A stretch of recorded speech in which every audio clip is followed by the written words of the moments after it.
par ta vie, que tes silences et tes mots traduisent sa présence. Aime et dis-le par ta vie, comme lui fait chanter tes jours et tes nuits.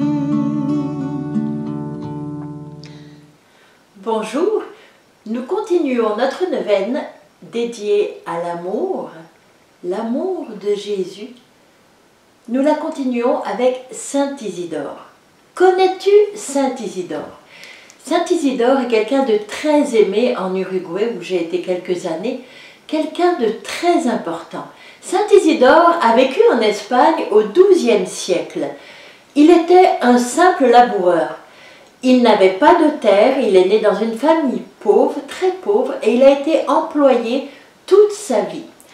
Mais il a vécu dans une famille très pieuse, une famille où Dieu était au centre, Jésus était au centre, et ses parents lui ont transmis ce grand trésor d'avoir Dieu au centre de sa vie. Alors depuis tout petit, Isidore a aimé le Seigneur, il l'a aimé de tout son cœur, il lui a fait confiance. Et il en a imprégné toute sa vie. Toute sa vie, il a agi en fonction de Dieu. Alors, une vie toute ordinaire encore, une vie toute simple, mais extraordinaire par la présence de Dieu qui transforme tout. Je vais te donner quelques petits exemples de ce que faisait Saint Isidore. Saint Isidore avait une charité très grande. Et il avait choisi la douceur de ne pas répondre, de ne jamais s'emporter après quelqu'un. Et il avait choisi aussi de toujours faire miséricorde, que jamais l'autre ne chute à cause de lui. Alors, évidemment, quelqu'un qui suit Jésus, souvent ça engendre des jalousies, surtout quand Jésus vient bénir. Alors, il travaillait très dur, notre Isidore. Il était laboureur pour le compte d'un maître et son travail portait beaucoup de fruits. Alors on était jaloux de lui parce qu'il faisait beaucoup d'exercices de piété. Isidore se levait très tôt pour prier. Pour lui, c'était inconcevable de ne pas prier avant d'aller travailler parce que c'était en Jésus qu'il trouvait toute sa joie de vivre, sa force d'aimer, et qu'il profitait de la vie aussi, et qu'il profitait des autres dans le bon sens du terme, qu'il nouait de belles relations avec les autres. Et puis, pour lui aussi, les exercices de piété, c'était une louange qu'il donnait à Dieu. Alors, il lui faisait la part belle à toute cette relation à Dieu. Et ça a créé des jalousies. Certains ont dit au maître, « Isidore te vole, tu sais, il prie au lieu de travailler. » Alors le maître est allé voir, et ce qu'il a vu, c'était que quand Isidore priait, les animaux, les bœufs et les chevaux travaillaient, et même des anges venaient l'aider. Mais ça, c'est tout ce qui est magnifique.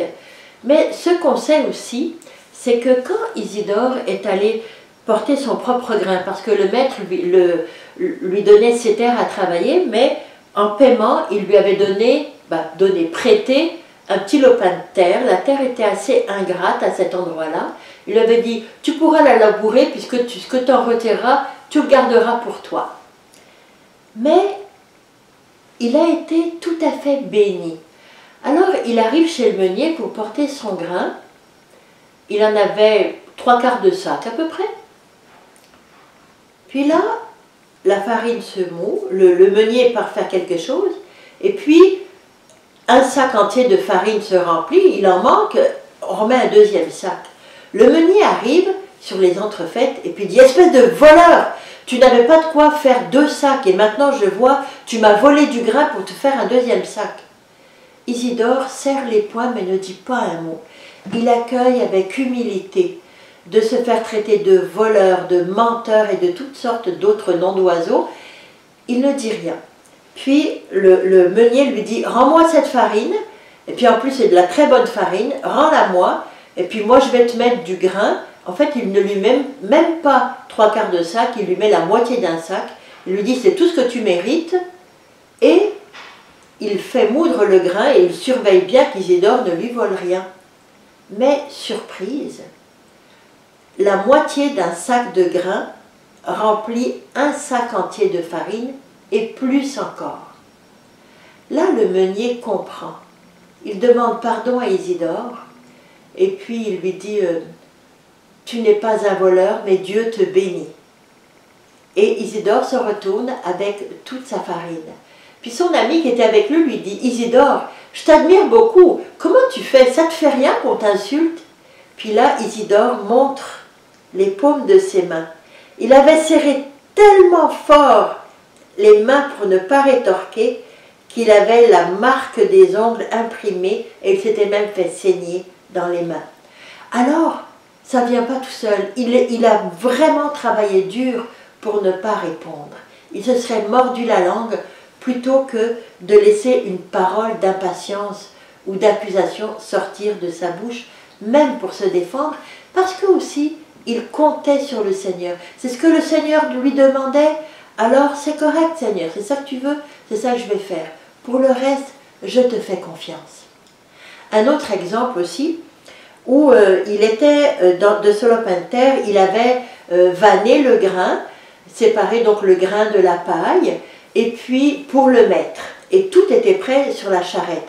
Et maintenant, il était en train de vanner son propre grain avec les miséreux, parce que ce qu'il avait, il le partageait toujours. Le peu qu'il avait, il le partageait avec plus pauvres que lui.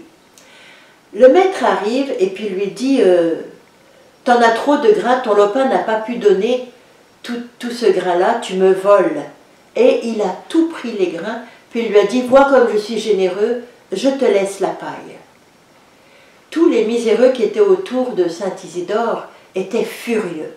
Et puis les langues allaient bon train. Isidore ne dit pas un mot. Il dit merci de nous laisser la paille. Il reprend sa fourche et il commence à vanner la paille, faire sauter la paille en l'air. Le vent emporte la paille pour que le grain retombe. Les miséreux autour de lui disent « Voyons, il ne reste plus rien, ça ne sert à rien de travailler. » Il dit, Saint Isidore répond « Taisons-nous et travaillons. » Alors, ils s'y mettent de mauvais gré, mais ils s'y mettent avec Saint Isidore, et tout d'un coup, ils voient la paille s'envoler et les grains retomber. Là, tous les hommes sont pris de stupeur, ils sont saisis d'une grande crainte devant ce prodige. Et Isidore nous laisse une parole qui est comme une parole testament. Là où il n'y a plus rien à espérer, Dieu est là. Parce que Dieu est là, il y a tout à espérer. Je trouve ça magnifique.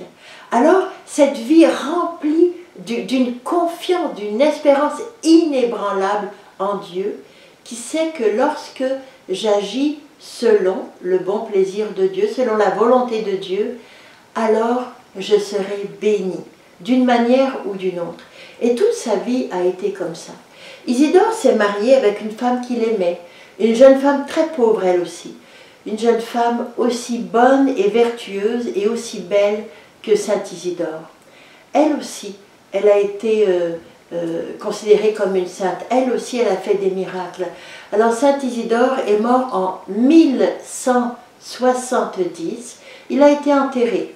Il a été enterré dans un terrain rempli d'eau. Mais des années plus tard, il est apparu à une dame en lui disant déterrez-moi. Et puis finalement, elle en a parlé à son curé, ils l'ont déterré, et il était en aussi bon état qu'au moment de sa mort, et il répandait une très bonne odeur.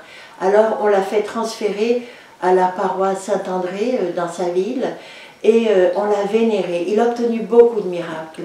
Et c'est le roi Philippe III d'Espagne qu'il a demandé que ce laboureur soit parmi les saints dans le calendrier, car il avait été guéri par l'intercession de Saint Isidore. Alors Saint Isidore, c'est aussi un champion de l'amour, un héros de l'amour. L'amour dans la vie de tous les jours, l'amour pour sa femme, pour ses parents, pour ses amis, pour son enfant, pour son employeur, pour les plus pauvres que lui, pour les plus riches que lui. Il aidait tout le monde. Il était miséricordieux envers tout le monde, accueillant envers tout le monde. À celui qui avait besoin, qu'il soit riche ou pauvre, il donnait son amour, sa compassion et ce qu'il avait de plus précieux, sa confiance en Jésus. Alors ça valait la peine de le connaître, non? Passe une bonne journée en compagnie de Saint Isidore. Au revoir et à demain.